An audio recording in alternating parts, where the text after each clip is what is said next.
Heat is the thermal energy that flows. मैंने पहले भी बात किया था कि थर्मल एनर्जी जितने भी ऑब्जेक्ट्स हैं सब में है। अब वो एनर्जी अगर फ्लो कर रहा है तो वो क्या कहलाएगा? Heat. So thermal energy flows between object due to a difference in temperature. जैसे कि दो ऑब्जेक्ट है, जैसे मैं एक दिखाता हूँ। लेट अस कंसिडर कि ये एक ऑब्जेक्ट है, ठीक है, और इस ऑब्जेक्ट में बहुत सारे मॉलिक्यूल्स होंगे, है ना, और मॉलिक्यूल्स का अपना अपना एनर्जी है, और सारे मॉलिक्यूल्स की एनर्जी मिला करके थर्मल एनर्जी कहलाता है। अब अगर इस ऑब्जेक्ट के बगल में कोई दूसरा ऑब्जेक्ट है और इसमें थर्मल एनर्जी कम है ना, तो क्या होगा? एनर्जी मूव करेगा ज़्यादा से कम की तरफ, है ना। तो ये जो मूव कर रहा है एनर्जी, ये जो मूव कर रहा है, इस जगह पे इस एनर्जी को हीट कहेंगे। क्या कहेंगे? Heat. So heat is the thermal energy that flows. Heat जो है वो थर्मल एनर्जी ही है जो फ्लो करता है ना। Yes sir. ये क्लियर है? अभी अगर मैं पूछूंगा हीट क्या है तो बता सकते हो ना? Yes sir. Okay, it is thermal energy that flows. Okay, मैं पूछूंगा, डोंट वरी।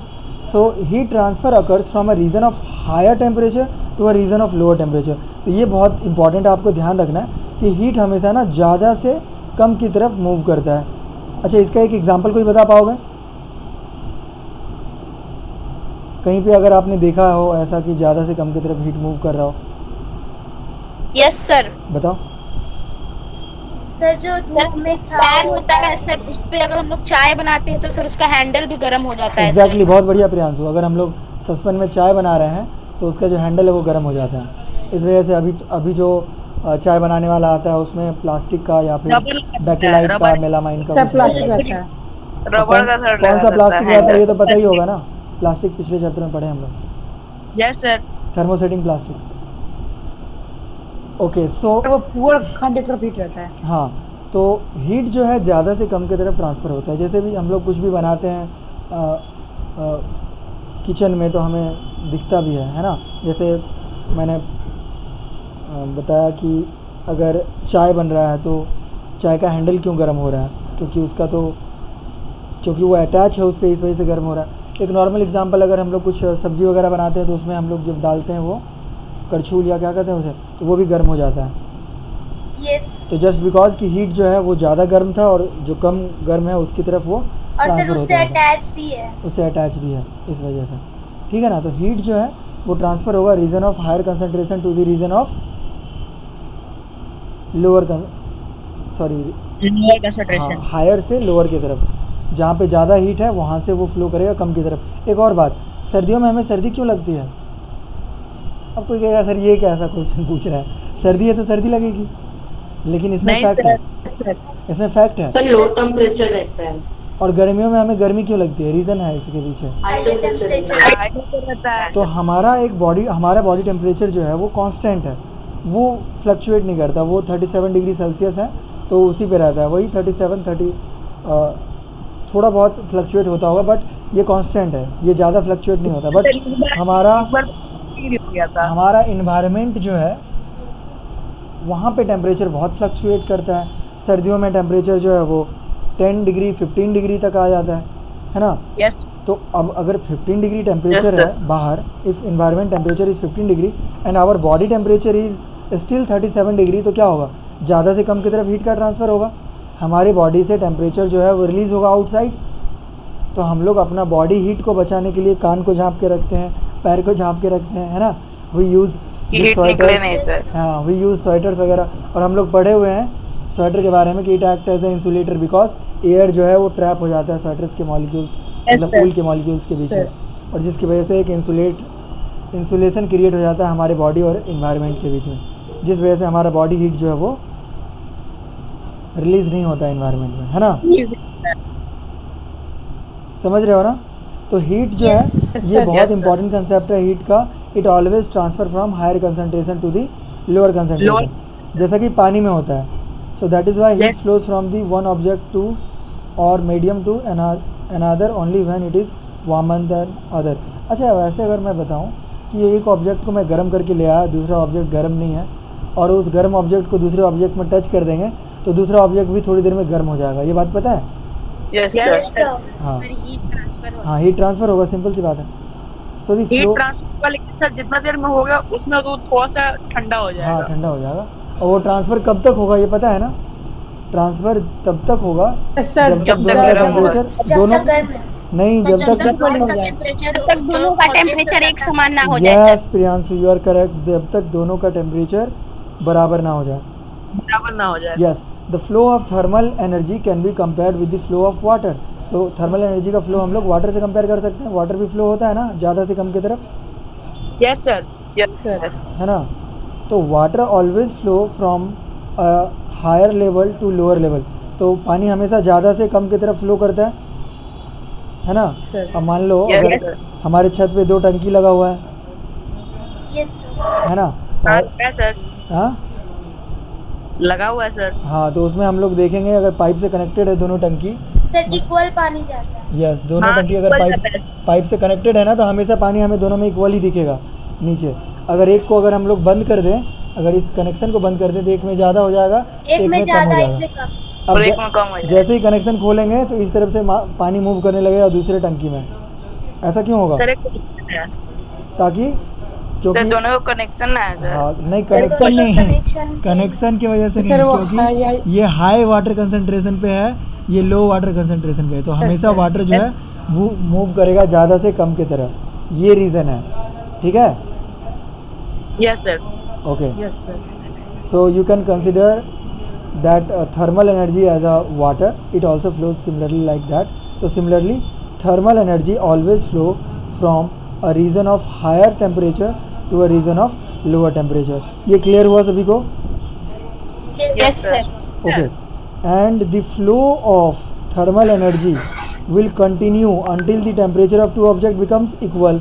ये भी मैंने पूछा और आप लोग सही बताए हो कि ये तब तक Yes, फ्लो sir. होगा जब तक ये इक्वल ना हो जाए, है ना? Yes sir. ओके, सो यहाँ पे किसी को कोई कंफ्यूजन है? No sir. No sir. No. No sir. So now when a tumbler is filled with hot water, अब एक टम्बलर ले लो, ठीक है, उसको गर्म पानी से फिल कर दो। So thermal energy flows from the tumbler to the surrounding air. Of course ऐसा होगा, गर्म पानी अगर है तो पानी में जो एनर्जी है वो सराउंडिंग में फैलेगा, है ना? Yes sir. Yes sir. Yes sir. So the thermal energy flows from the tumbler to the surrounding air. यहाँ तक किसी को कोई कंफ्यूजन नहीं होना चाहिए, मुझे पता है नो सर। ये, क्योंकि हमें पता है कि ज़्यादा से कम की तरफ मूव करें। अब जो है the transfer of heat continues until the hot water and the surrounding air have the same temperature. ये कब तक होगा ट्रांसफर हीट का? जब तक उस पानी जब का, तक टेम्परेचर सेम नहीं होगा। यस, टेम्परेचर इक्वल नहीं हो जाए। पानी का टेम्परेचर जब तक सराउंडिंग के टेम्परेचर के बराबर ना हो जाए तब तक ये ट्रांसफ़र होता रहेगा। Is that clear? Yes yes sir. Sir. Yes sir. Okay, Yes, sir. Now similarly उसी तरह a glass of cold water, एक ग्लास ऑफ कोल्ड वाटर ले लो, acquires heat from the warmer surrounding air. अब cold water का glass जो है उसमें क्या होगा? उसमें भी तो हीट आएगा, यस सर। लेकिन इसमें हीट कहाँ से आएगा? सराउंडिंग से आएगा, क्योंकि सराउंडिंग में हीट ज़्यादा है। एज अ रिजल्ट, मतलब कि जो ग्लास का जो कूलनेस है सर वो इन्वायरमेंट में चल जाए, इन्वायरमेंट जितना कूलनेस नहीं, कूलनेस कभी फ्लो नहीं करता, हमेशा हीट फ्लो करता है। फ्लो करता और है। हीट जैसे Heat flow अगर करता हमारा है, इन्वायरमेंट, higher temperature अभी flow अगर है। हम लोग फ्रिज से पानी निकाल करके बाहर रख देंगे, 1 घंटे बाद क्या होगा उस पानी का? 1 घंटे बाद पानी का टेम्परेचर, नॉर्मल हो जाएगा। उस Surrounding उस के वाटर का temperature से match टेम्परेचर कर जाएगा। विल, हाँ yes, that temperature will match with the surrounding temperature. तो सराउंडिंग में जो भी हीट था वो उस वाटर में जाने लगा। हाँ, यस सर। यस तो सर। कोल्ड, तो अब यहाँ पे एक कंसेप्ट हमें क्लियर हुआ कि कोल्ड वाटर जो है वो सराउंडिंग से हीट जो है वो क्या कर रहा है? ले रहा है, गेन कर रहा है। Cold water is Yes, sir. Gaining heat from the surrounding and hot water is losing losing Losing. Heat to the surrounding. Very good, ये क्लियर हुआ? Yes sir. ओके, तो 2 चीज़ आज हम लोग क्लियर किए। एक तो हीट क्या होता है हमें बिल्कुल पता है, कि थर्मल एनर्जी क्या होता है वो हम लोग पिछले क्लास में पढ़ चुके हैं, कि किसी भी ऑब्जेक्ट के Yes, अंदर sir. मॉलिक्यूल्स के मूवमेंट जो हैं वो थर्मल एनर्जी होता है। और उस मॉलिक्यूल्स के मूवमेंट का जो थर्मल एनर्जी है वो हमेशा थर्मल एनर्जी हायर से लोअर कंसंट्रेशन में मूव करता है। जहाँ ज़्यादा होगा ज़्यादा से कम की तरफ मूव करेगा। इस मूवमेंट को ही हम लोग हीट कहते हैं। ठीक है। और इस हीट के बारे में हमने पढ़ा, हीट ऑलवेज जो है ये थर्मल एनर्जी जो always move from higher to lower concentration, कब तक मूव करेगा, जब तक दोनों का टेम्परेचर सेम ना हो जाए। सेम ना हो जाए, ठीक है। इक्वल ना हो जाए। यहाँ तक किसी को कोई प्रॉब्लम नहीं है? No sir. No sir. Next, let us examine another example. If a hot metal rod is immersed in cold water. एक और एग्जांपल देखो, अगर मान लो एक हॉट मेटल रॉड है, हॉट मेटल रॉड जानते हो, लोहा का गर्म रॉड को अगर हम लोग ठंडे पानी में डाल दें तो heat will flow from the metal rod to the water. क्या होगा, मेटल रॉड में जो हीट है वो वाटर में फ्लो होगा। वाटर में फ्लो होगा। कब तक? Until both the water and the rod reach the same temperature, जब तक दोनों का सेम टेम्परेचर ना हो जाए। अच्छा एक बात बताओ, सर्दियों में पानी गर्म करके कौन कौन नहाते हो? हम सर। तो जो हम सर वो सब सर्दी में यस नहाते हैं। यस। अच्छा देखो, कुछ ऐसे भी सर्दी में नहाते नहीं है, क्या बात है, वेरी गुड। सर नहाते हैं। तो उस वक्त में क्या करना पड़ता है? We use a rod heater, iron rod heater होता है ना। सो उस रॉड हीटर को हम लोग पानी में इमर्स करते हैं और इलेक्ट्रिसिटी की वजह से वो रॉड गर्म हो जाता है, और वो रॉड जो गर्म है तो वो हीट जो है वो ट्रांसफर होता है वाटर पानी में। में हाथ डालेंगे तो सर इलेक्ट्रिसिटी Dip- बिजली लग जाएगा। हो सकता है, हो सकता है, हाँ क्यों? करंट लगता है सर मतलब उसमें सर डालने के। पानी में सर बिजली लगता है जब रॉड डालते हैं। बिल्कुल, वाटर कंडक्टर है ना, दीवार भीग जाता है तो करंट मारता है दीवार में टच करने पे, तो वाटर तो कंडक्टर है। सुनो अब मेरी बात, सर अब तो सर बिना बिजली लगने वाला भी आ नाउ गया है। Listen to me. I was saying कि वो जो रॉड है वो उसमें जो हीट है, उसमें जो एनर्जी है वो ट्रांसफ़र होगा वाटर में, और उस वजह से वाटर भी गर्म हो जाएगा। से yes sir. Okay, so the international unit, जिसको ऐसा यूनिट कहते हैं हीट को मेज़र करने के लिए, अगर हम लोग हीट को मेज़र करना चाहेंगे तो उसे हम लोग जूल में मेज़र करेंगे, ठीक है। और calorie is the older metric unit. पहले हम लोग कैलोरी में यूज़ करते थे, मेज़र करते थे हीट को अगर हम लोग मेज़र करना चाहेंगे तो जूल में करेंगे, है ना। कितना हीट ट्रांसफ़र हुआ तो वो हम लोग जूल में बता सकते हैं कि 100 जूल, 1000 जूल या फिर 1500 जूल, ठीक है। जैसे हम लोग 5 kg 10 kg, kg क्या है, यूनिट है। कुछ खरीदने जाएंगे तो बोलेंगे ना 1 kg चीनी दे दीजिए, उसी तरह हीट जो है तो कितना हीट ट्रांसफ़र हुआ तो 100 जूल, 200 जूल, 300 जूल, ये सब हम लोग आगे पढ़ेंगे, ठीक है। तो आज के लिए इतना ही। एक एक्टिविटी है आपके लिए, ये एक्टिविटी मैं पढ़ देता हूँ। Tonight before you go to bed, आज आप रात सोने से पहले leave a metal spoon outdoor, बाहर छोड़ दो मेटल स्पून को। When you wake up in the morning fill the spoon, सुबह उठ करके उस स्पून को फिल करना है। You will feel that the metal spoon is cold, तुम्हें लगेगा कि मेटल स्पून कोल्ड है, ठंडा है। Fill the spoon after 2 our, 2 घंटे बाद फिर उसे फिल करो। How it feels and why. Railing वगैरह भी सर ठंडा इसके बारे में मैं अगले क्लास में पूछूंगा, कैसा फील हुआ, क्यों हुआ, क्या रीज़न था, एवरीथिंग। रात में ठंडा हो जाता है क्या, क्योंकि रात का वो सर टेम्परेचर लो सर रहता है। लो रहता है।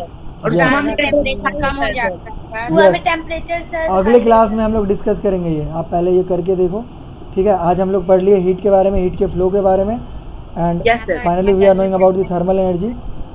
और समय बहुत जल्दी पार हो जाता है सच में। Yes sir.